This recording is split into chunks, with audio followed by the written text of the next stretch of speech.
Hello everyone, कैसे हैं आप सब। उम्मीद करता हूँ सब बढ़िया से पढ़ाई कर रहे होंगे। जैसा कि मैंने कहा था कि मैं आप लोगों के सवालों का कुछ जवाब दूंगा। बार बार मेरे चैनल पे या मेरे कमेंट बॉक्स में एक क्वेश्चन आता है कि सर हिंदी मीडियम क्यों छोड़ दिया आपने, क्या चैलेंजेस लगे थे हिंदी मीडियम से, क्या हिंदी मीडियम से सिलेक्शन नहीं होते, या यूपीएससी क्या हिंदी मीडियम को डिस्क्रिमिनेट करती है, हिंदी मीडियम से क्या चैलेंजेस आते हैं। ऐसे सारे कमेंट्स लगभग मुझे रोज़ देखने को मिलते हैं।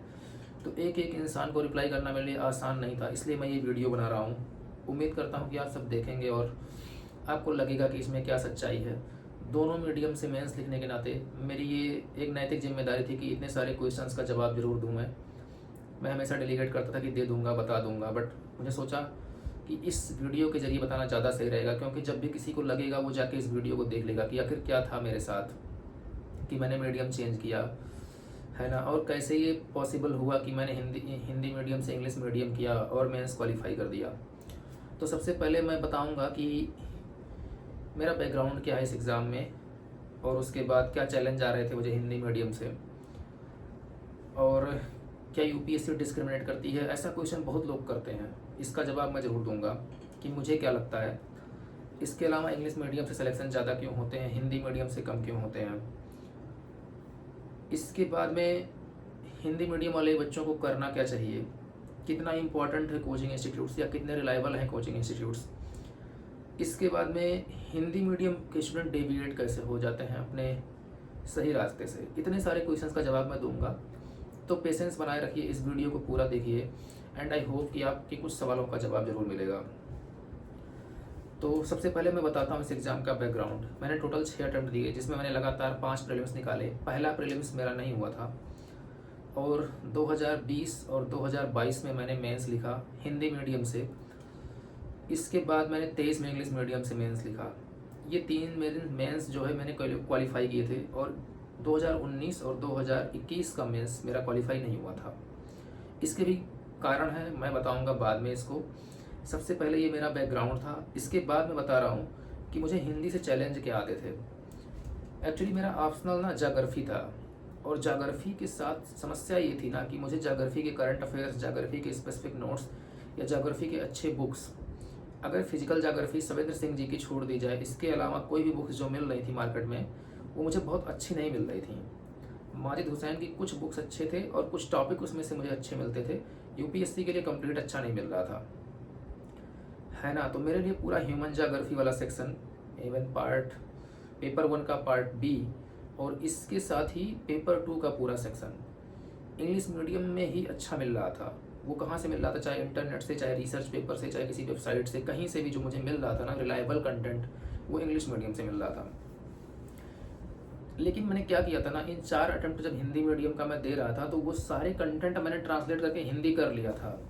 तो मेरे लिए असली प्रॉब्लम ये नहीं था कि मेरे पास कंटेंट नहीं था 2023 में मेंस लिखते हुए, या 2023 में मैं हिंदी में लिखता तो कंटेंट नहीं था। मेरे पास सेम कंटेंट इंग्लिश और हिंदी में दोनों में है, मतलब विदाउट एनी डिफरेंस, एक भी वर्ड का अंतर नहीं मिलेगा।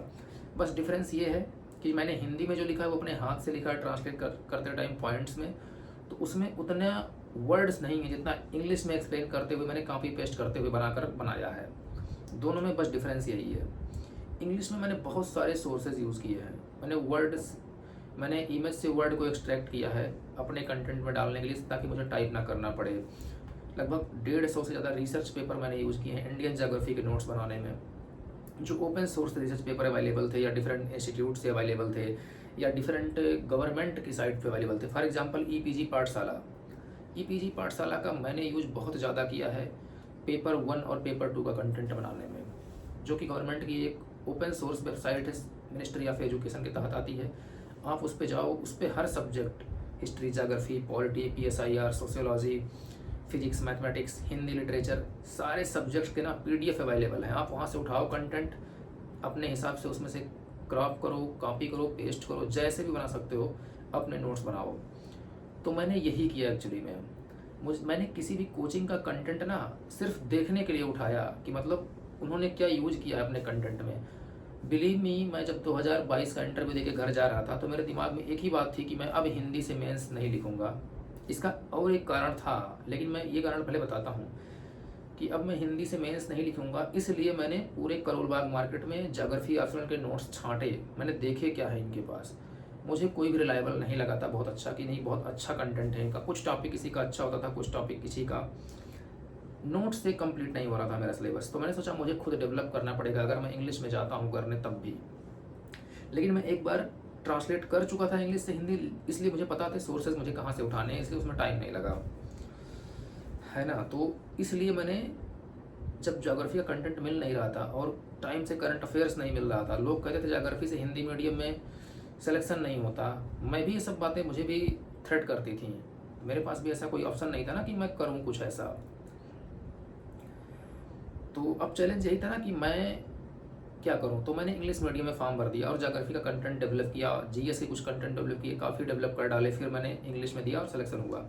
इसके अलावा एक कारण और था इंग्लिश करने का, कि जब मैं ना 2022 में इंटरव्यू देके बाहर निकला तो मैं सोच रहा था किसी कोचिंग में कुछ अर्निंग की व्यवस्था हो जाए। हिंदी मीडियम से उतनी अपॉर्चुनिटी नहीं मिल रही थी, तो मैंने सोचा यार क्या पता सिलेक्शन हो या ना हो यूपीएससी में।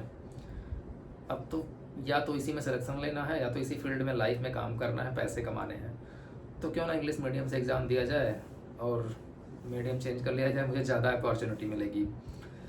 तो मैंने इसलिए इंग्लिश मीडियम कर लिया था। तो इसके दो कारण थे, एक ज्योग्राफी वाला चैलेंज था मेरे पास, दूसरों का थ्रेट था कि मतलब हिंदी मीडियम से ज्योग्राफी में नंबर कम मिलते हैं, जबकि मेरे 263 नंबर आए थे हिंदी मीडियम से 2022 में, इस बार 278 आए हैं इंग्लिश मीडियम से, है ना। और दूसरा ये अपॉर्चुनिटी फ्यूचर टेंशन, क्योंकि मेरा और कुछ अच्छा बैकग्राउंड नहीं था कि मैंने बहुत अच्छी पढ़ाई करी थी। तो ये चैलेंज था दोनों जो मैंने इंग्लिश मीडियम किया। इसके अलावा एक क्वेश्चन है ना कि क्या यूपीएससी डिस्क्रिमिनेट करती है, क्या हिंदी मीडियम को कम नंबर मिलते हैं? बिल्कुल मुझे ऐसा नहीं लगता है। कंटेंट के ऊपर मिलते हैं, चाहे आप हिंदी में लिखो, चाहे इंग्लिश में लिखो, चाहे गुजराती में। मेरा एक दोस्त है गुजराती से मैथ्स लिख के मुझसे ज़्यादा मार्क्स लेके आता था, उसके हिंदी मीडियम से जब मैं हिंदी में लिखता था वो गुजराती में लिखता था, उसके ज़्यादा मार्क्स आते थे। एससे में हिंदी मीडियम के नंबर ज़्यादा हमेशा होते हैं एवरेज इंग्लिश मीडियम के मार्क्स से। तो ऐसा नहीं है, कंटेंट का नंबर मिलता है, वो चाहे हिंदी में लिखो चाहे इंग्लिश में लिखो, कोई फ़र्क नहीं पड़ता। बट मैं एक बात बताता हूँ, हिंदी में कंटेंट नहीं मिलता अच्छा, इसलिए चैलेंज आता है हिंदी में अच्छा कंटेंट लिखने का। या तो खुद डेवलप करो या तो कोचिंग वालों के हिसाब से पढ़ते जाओ, और वो अगर काम का नहीं है तो आप इफेक्टिव कंटेंट नहीं लिख पाओगे, कोई भी सब्जेक्ट हो। अब अगला क्वेश्चन आता है ना, तो फिर इंग्लिश मीडियम सिलेक्शन क्यों ज़्यादा होते हैं? इसका थोड़ा सा हिंट मैं दे चुका हूँ कि हिंदी मीडियम से जो कंटेंट है ना वो उतना इफेक्टिव मिलता नहीं है। सिर्फ विजन आईएएस के हिसाब से मुझे लगता है ना, एक कोचिंग है विजन आईएएस, जिसमें वो इंग्लिश मीडियम का ही कंटेंट हिंदी में ट्रांसलेट करवाते हैं। बाकी कोचिंग का देखता हूँ तो ट्रांसलेशन अच्छा नहीं होता, या फिर उनका जो कंटेंट होता है वही डिफरेंट होता है। तो इस चीज़ से बचना है। आप इंग्लिश मीडियम वाला कंटेंट ही यूज़ करो जो हिंदी मीडियम में मिल रहा हो। विजन आईएएस ले लो या कोई भी ले लो। मैंने क्या यूज़ किया है, चैनल पे डाल रखा है मैंने पीडीएफ बना के मेंस के लिए, है ना। अब क्वेश्चन आता है ना कि क्या हिंदी मीडियम कोचिंग वाले रिलायबल हैं? देखो कोचिंग वाले होते हैं, वो चाहे हिंदी मीडियम हो चाहे इंग्लिश मीडियम हो, उनका प्राइम मोटो होता है कि अच्छे पैसे कमाना है और आपकी हेल्प भी करना है। आपकी हेल्प वाला पोर्शन जो होता है ना, उसमें आप ज़्यादा बड़े स्टेक होल्डर हो उनके पैसे कमाने की अपेक्षा। तो आपको कोशिश क्या करना है कि आप अपना कंटेंट निकालो खोज के। कोचिंग वालों से मांगोगे वो देंगे, लेकिन आपको मांगना क्या है।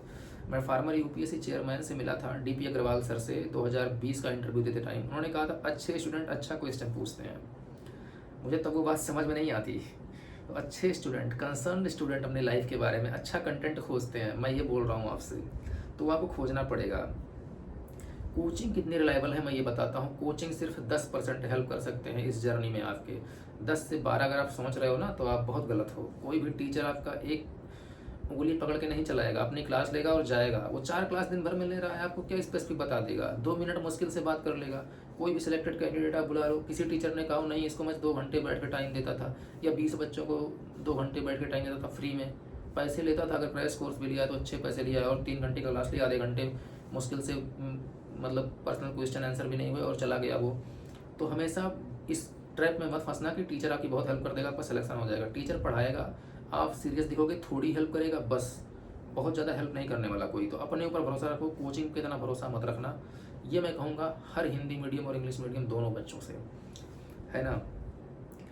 उसके बाद में एक समस्या और है ना हिंदी मीडियम के साथ, कि बच्चे जो डेविएटेड हैं, मतलब क्या होता है ना कि वो बहुत सारे कंटेंट, बहुत सारे टीचर के ज्ञान, बहुत सारे टीचर्स के सोर्सेज, बहुत सारे कंटेंट के पीछे भाग भाग के ना अपने आप को फ्रेगमेंट कर लेते हैं। इससे कुछ नहीं होने वाला। रिलायबल टॉपर्स के टॉक देखिए या टॉपर्स की स्ट्रेटजीज देखिए, जो सेलेक्ट हुई हैं उनके कंटेंट देखिए, उसी हिसाब से अपना कंटेंट बनाइए। उनका कंटेंट देखिए वो क्या बनाते हैं कंटेंट में। इन कोचिंग वालों से क्या डिफरेंस कर रखा है उन्होंने अपने नोट्स में। कोचिंग वाले जो पोता छापते हैं वो किसी काम का ज़्यादा होता नहीं, उसमें से अपने काम की चीज़ें निकालनी पड़ती है, पता है। वो दही दे देते हैं, मक्खन निकालना आपका काम है। अगर निकाल लिए तो ठीक है, अदरवाइज इस नदी में आप भी डूब के मरोगे। कुछ नहीं होने वाला, 6 अटेम्प्ट खत्म हो जाएंगे। तो ब्रेन वॉश मत होइए। चाहे कितना भी बड़ा टीचर हो, कितनी भी बड़ी बातें करे, आपका सिलेक्शन करवा देगा, आपका बहुत कुछ हेल्प हो जाएगा, कुछ नहीं होने वाला यहाँ पे। खुद आपको करना है, बस थोड़ा सा सहारा मिलेगा, उंगली पकड़ा देगा, इससे ज़्यादा कुछ नहीं कोई करेगा। वो उंगली पकड़वाना बड़ी अच्छी चीज़ है अगर कोई सही से पकड़वाए, लेकिन कोचिंग वाले पैसा लेने के लिए उंगली पकड़वाते हैं और पैसा मिल जाता है, फिर आप जानो आपका काम जाने।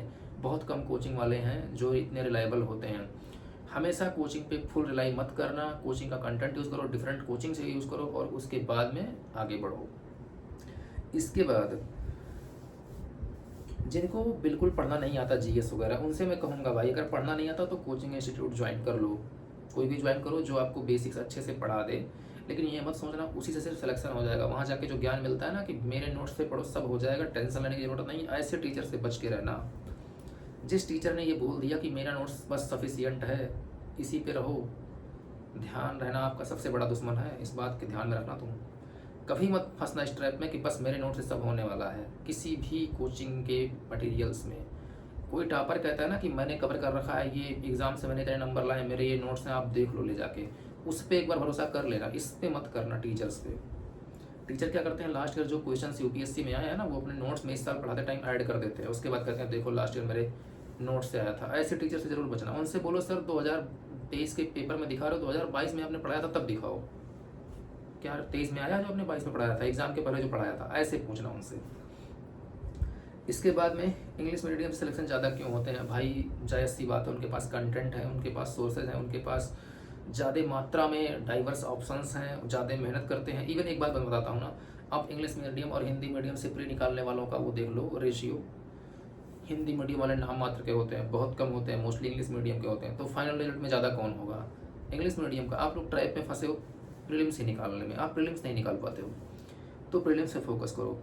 आपका कंटेंट, आपका माइंडसेट, आपका भरोसा स्ट्रांग होना चाहिए। बिलीव मी, मैं जो बोल रहा हूँ इस पर ध्यान दीजिएगा। हिंदी मीडियम से सिलेक्शन का कोई इम्पैक्ट नहीं होता। जैसा कि मैंने कहा कि नंबर ज़्यादा आते हैं हिंदी मीडियम से, एसए में, एथिक्स में, सब में नंबर ज़्यादा आ सकते हैं। कंटेंट अच्छा होना चाहिए। कंटेंट आप कहाँ से पाओगे, ये सोर्सेज मैं आपको धीरे धीरे बताऊंगा। मैंने क्या यूज़ किया था हिंदी और इंग्लिश मीडियम में, दोनों का एक ही पीडीएफ बना के मैंने डाला है। आपको कोई अंतर नहीं मिलेगा फाइल्स में।